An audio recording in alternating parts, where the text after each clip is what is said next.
Good afternoon, everybody. Jessica asked me to introduce Xiaomin, and part of me feels that he doesn't need any introduction because he's as much part of CSIC as anybody. But this is Xiaomin's final research talk as a CSIC employee, although hopefully he'll be back to give us other research talks in the future as an academic visitor. After the talk, for those of you who are present in the room, there will be farewell cake and general opportunities to bid Xiaomin all the best, probably in the kitchen. But for now, I'd like to introduce Dr Xiaomin Xu, who has been one of our CSIC research associates for years. And he has done a variety of really good research, largely associated with instrumentation in the geotechnical sphere. And he's going to talk to us today about one of these projects, which is an initiative that he and Cedric and other members of CSIC have been working on for some time, around using instrumented geogrid. So, Xiaomin, with that, over to you. Hey, thank you. Just a reminder, the cakes over there, there's some pretty, just the first homemade. Thank you, Jennifer. Thank you for inviting me to the talk. Officially, I'm on holiday at the moment. Looks fun. So the talk I'm going to talk is about the optic instrumented geogrid for detecting ground movements. As you can see, this is in HS2 recently, and we have a range of industry partners involved in this work. Thank you.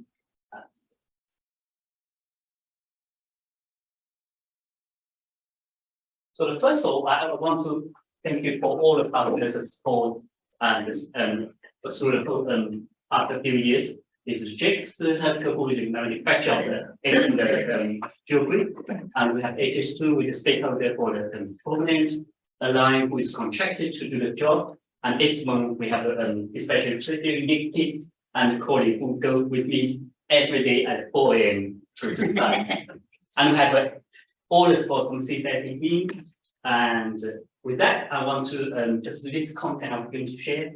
I would like to talk about why we're doing this and how we develop this Sensorgrid and what form of Sensorgrid in field, in lab, at different environments, and more recently about a large scale monitoring and tile cutting at HS2.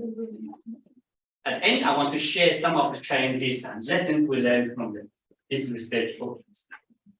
I'd like to start with this HS2 tunnel, a check-out tunnel which is starting from May 2021.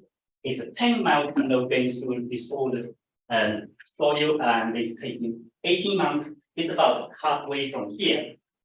And in May, it's about 68% up to some from here.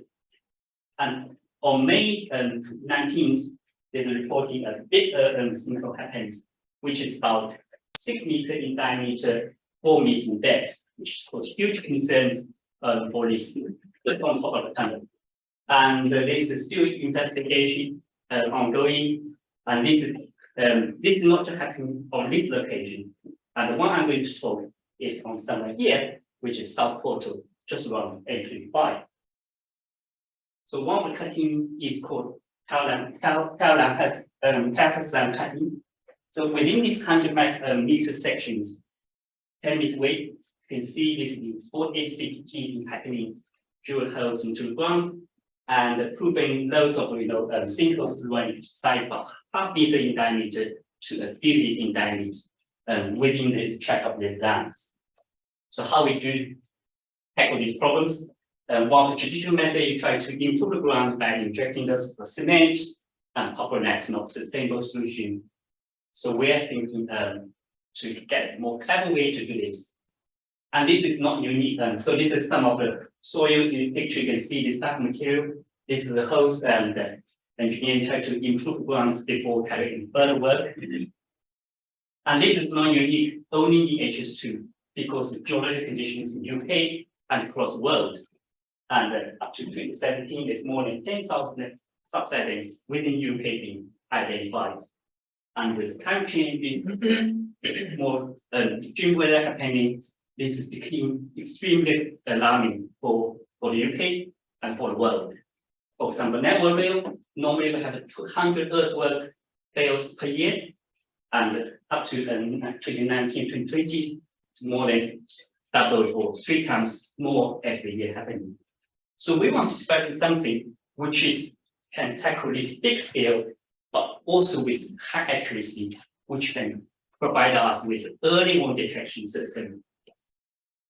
And with CSIZ, we are fortunate to have been working with fiber optics, which is about the code half size of human hair, and coating with different materials. The lights, when the light lasers are going into the fiber, there's always some imperfections. So when light hit imperfection, there's a backscattering action happening, which can be detected by the analyzers. And depending on which physical characteristic we're looking at, brilliant or radial or Raman scattering, we can detect information of temperature, the strain, or vibration at every few centimeters. But we have been working loads on this material waste, which is concrete, steel, or soil is very tricky.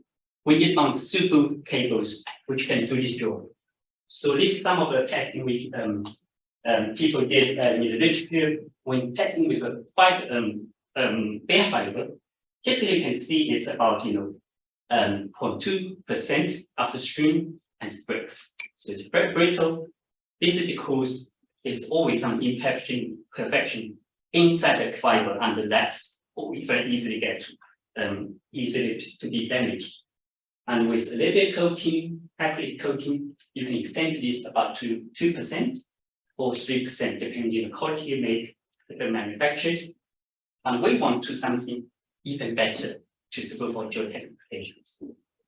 So one of the cable we worked on is coated with polyurethane cable, 2 mm in diameter, and we tested it up to 1.2 millipercent in the lab, going loading, unloading a number of times. And you can see it's very consistent in terms of stream transport. And the project is about 498 to very close to theoretical parameters. And we want to see this limit. So we're up to about 4.5%. And unloading, you can see the traces, but if you keep loading, you're not damaging the cable. You see quite consistent variation. Up to here, 3.5%, 3%, we're quite confident for this application to be used. The other idea is when we're putting the cable in the soil, because the cross section is very small, it's very easy to slip. While the geogrid is being used for many applications, geotechnical engineering, and for railway for bank embankment or rail retaining walls. So the idea is try to incorporate fiber with geogrid, so we can have a smart geogrid. In old days, we started with the Sensorgrid in the lab and manually glue the cable onto the geogrid, and also try to use geosynthetic geotextile, which you can see here. It's a JRP cable, trying to go through this geotextile. And it's very tricky, but you get something, but the problem is very slippery and rely on an anchor later on I'm going to talk about. So before we start to develop, there's always something research prototype. This one in Europe. So the same thing that we just described, putting the cable and using stitching into the geotextile. And the other one is from Japan, try to put the cable in the uniaxial geogrid. But this is very steep and the performance is not really promising. And this one is try to using APG cable into geogrid. And the other problem is when you came across with this junction, so the junction with the transverse longitudinal geogrid, and that causes the optic loss happening, and that's not practical again. So the product we work with healthcare partner is this one, which is used as 30 millimeter by 30 meter geogrid, and we stitching the cable. You can see here is stitching cable regularly and replacing one of the yards into the geogrid. That's being automated in the manufacture process. After that, it's being applied with high strength of polymetric coating, which is, you can see this black one, which is very much enhance the creep characteristics for this product. And this is the cable we just tested for the high stringent performance. So at the moment, we have a range of products at the moment. This is the one we just mentioned about the 2.5 mm diameter. Well, VLAN reinforced, we have steel tube inside, and that's suitable for heavy duty work.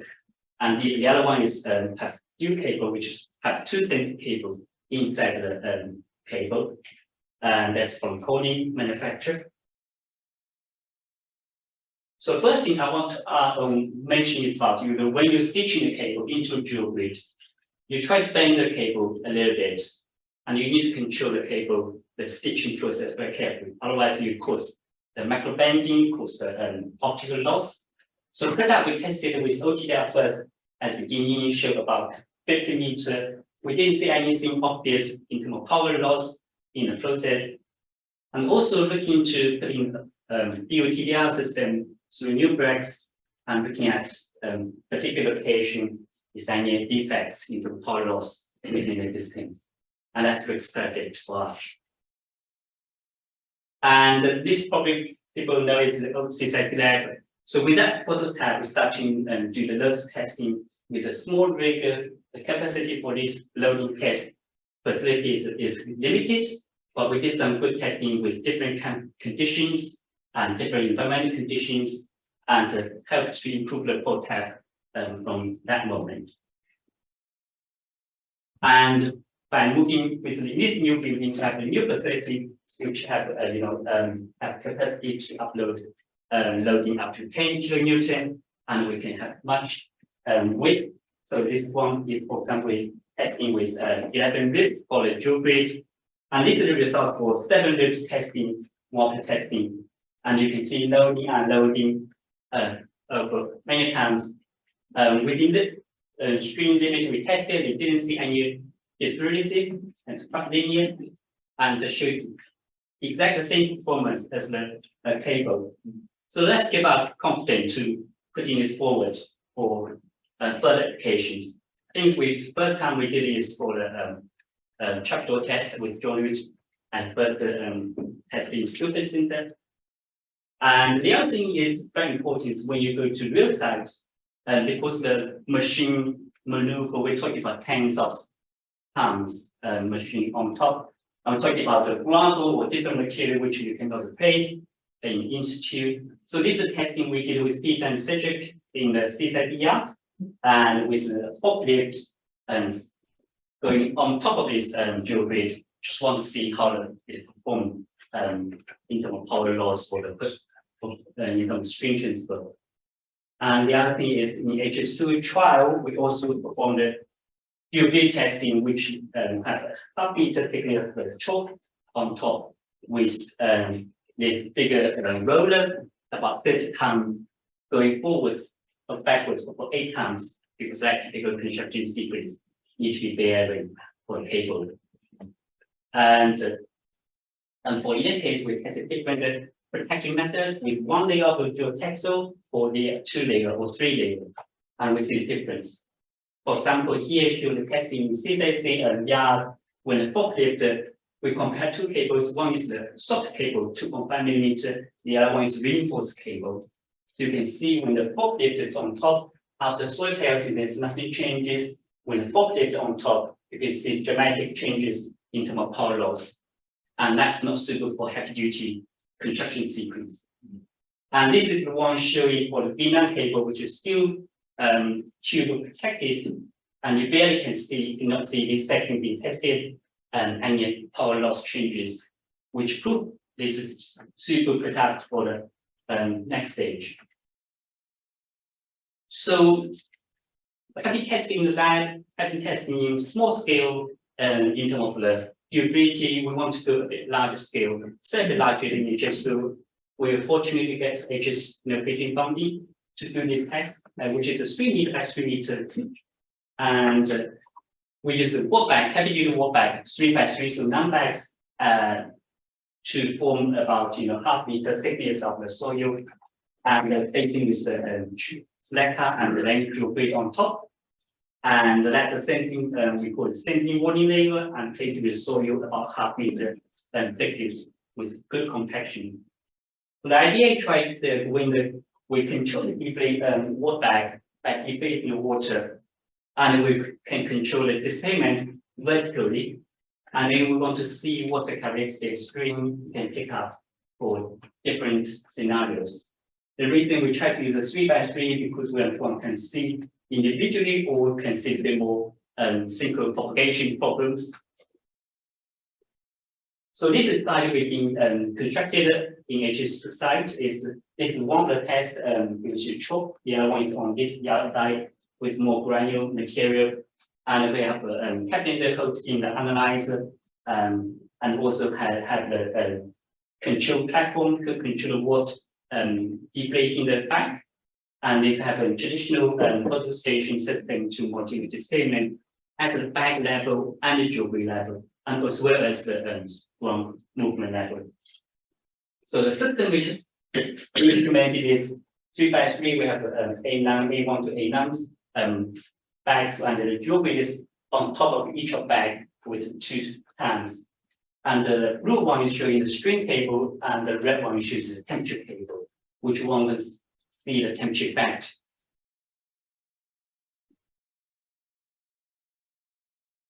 And this is the process we can see here is how we lay the geogrid, which half-meter width, and with this process, and then you can start to address the geogrid.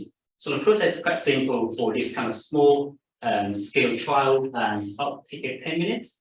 And then you can see different data for bigger one. So you can see a bit more detailed instrumentation. We made a grid for an image camera to capture displacement from the top. And this is a little more detail about, have the radar to capture the displacement on the bag and the geogrid, as well as the target to capture ground movement as well.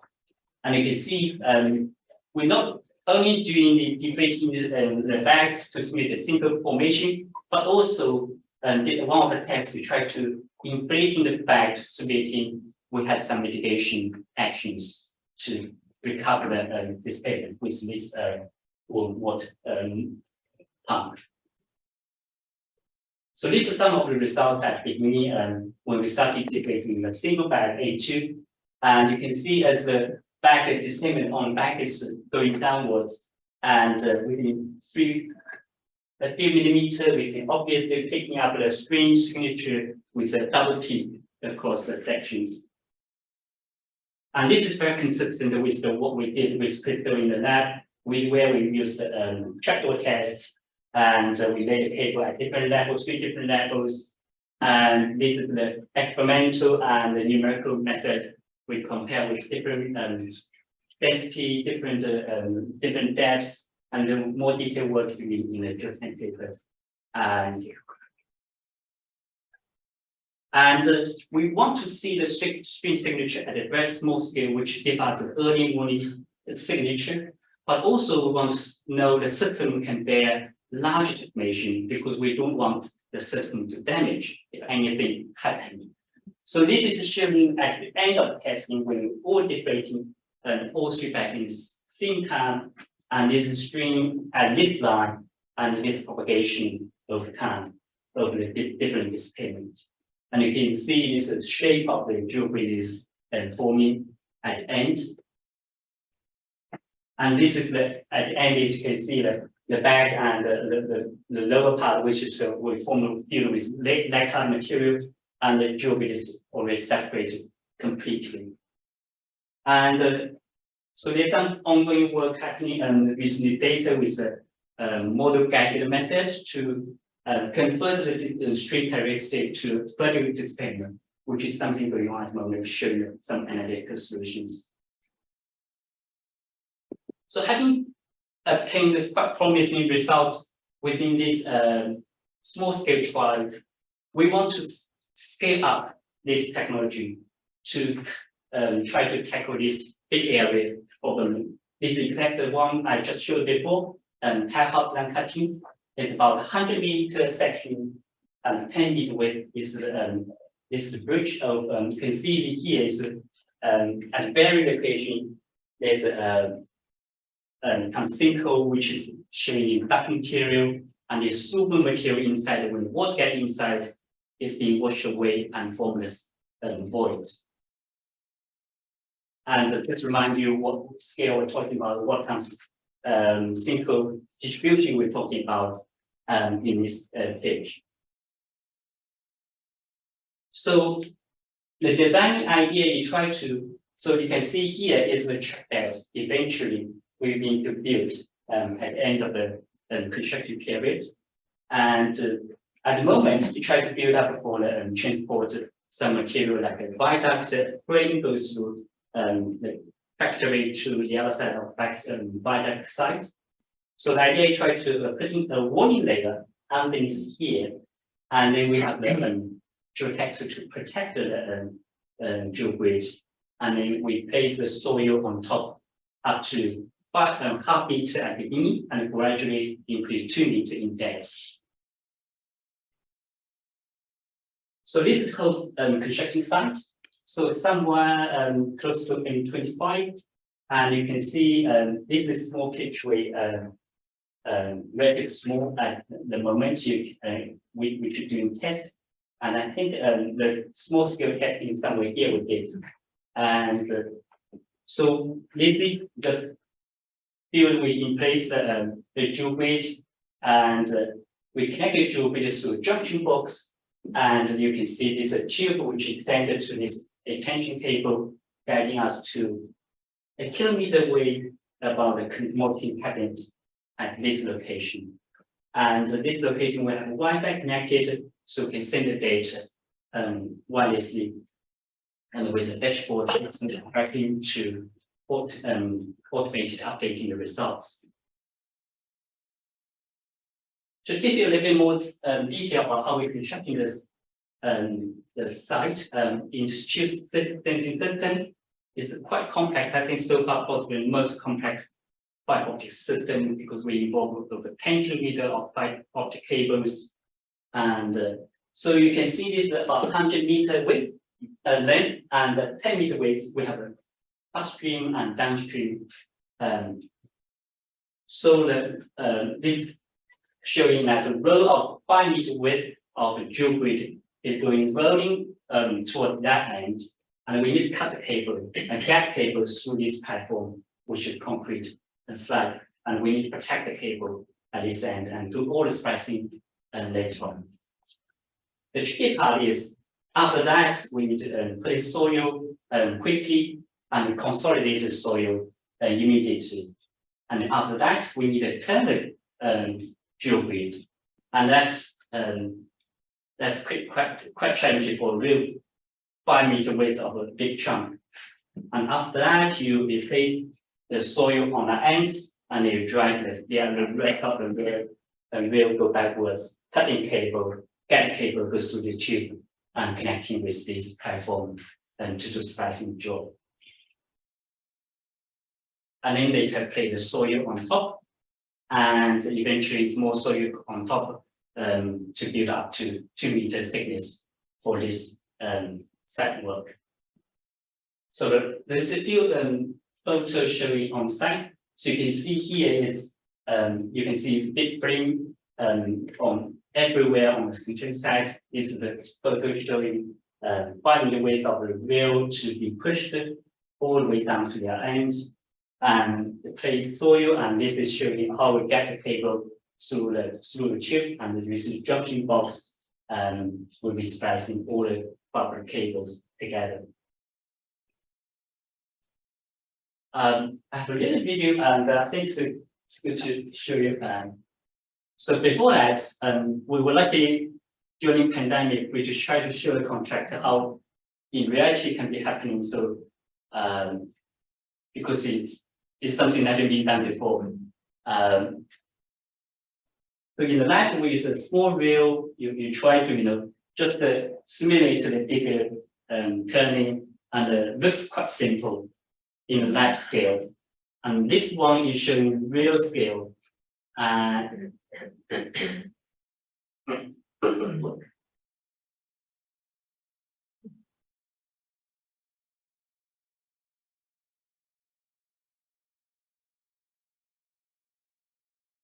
Okay.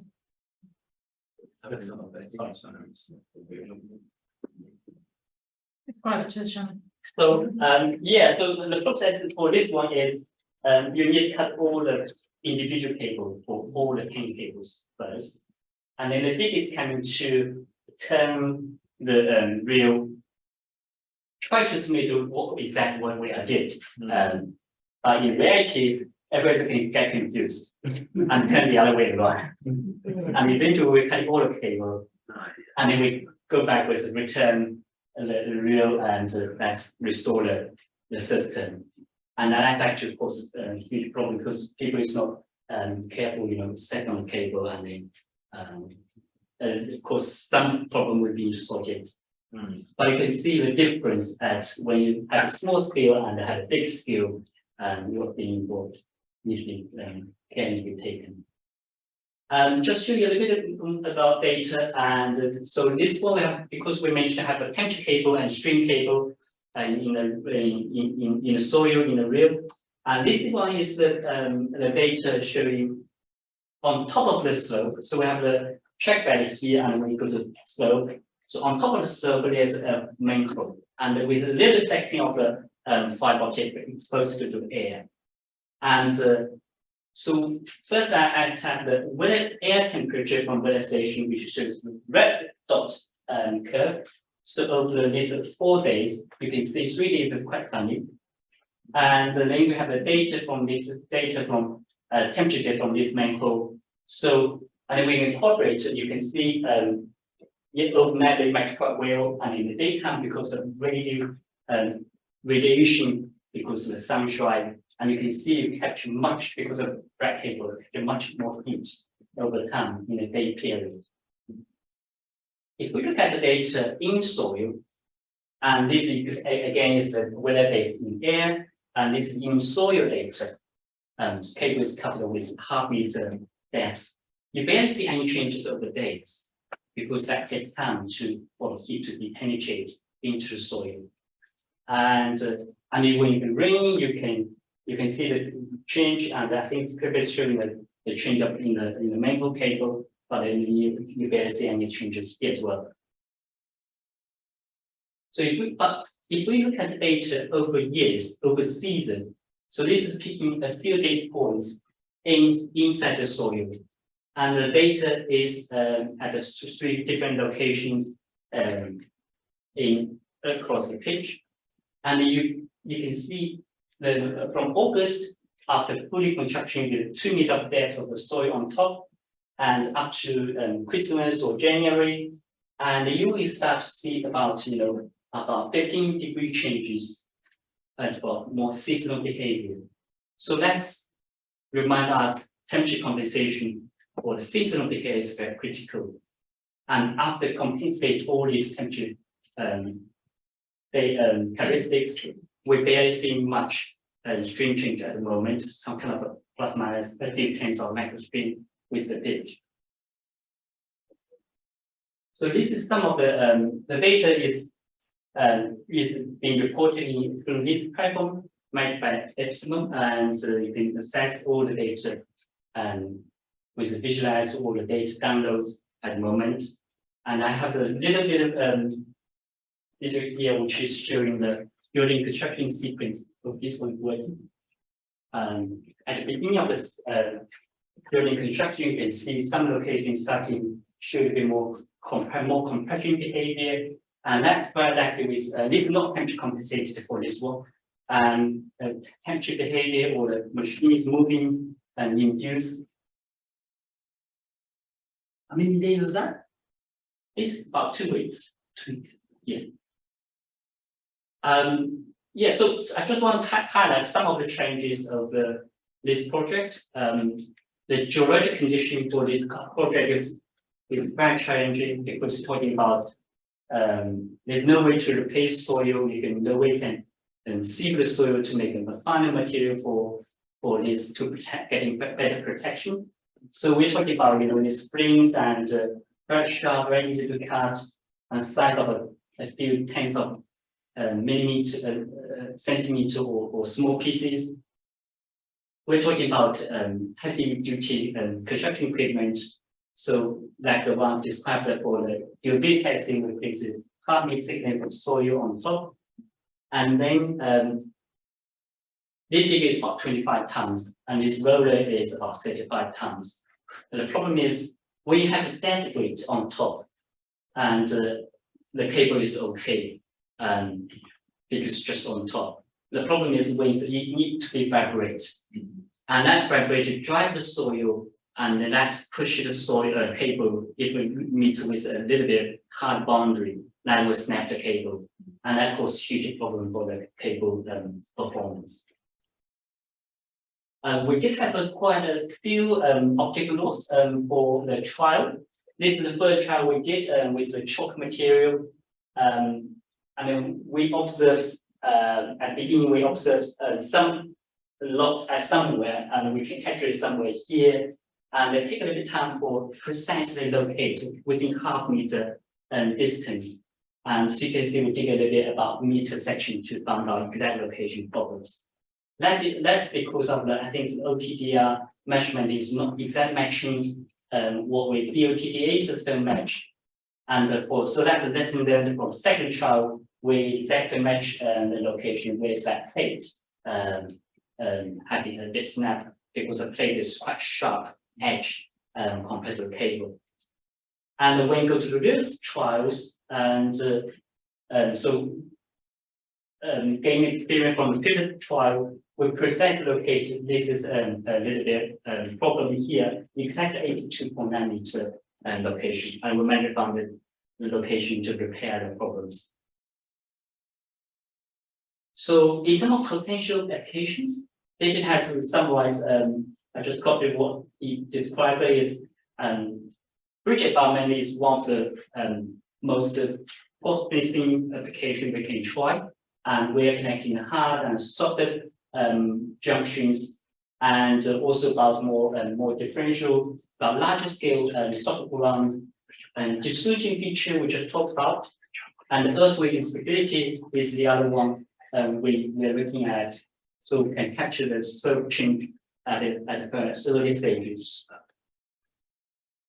And the method we talk about, we have a sensing system in place, so we keep monitoring the system performance of the infrastructure, and we started detecting abnormal behavior, and then we start to need to properly assess the behavior, what's actually happening at where location, and giving warning, so we can carry out the mitigation action to repair the system and carry on to monitoring the performance after repair. So the benefit for this system would be very much, proactive approach to maintenance, reduce cost and increase safety, and also reduce for designing and redundancy, improve the efficiency. So with that, I just summarize the system is sensitive to a limited movement depending on the scale of we're talking about. And this we have rigid product which can incorporate with different scenarios, have a very sensitive software cable or more reinforced cable for heavy duty applications. And I think this is a perfect solution for this alarming earthwork infrastructure problem within UK or with globally. With that, thank you very much.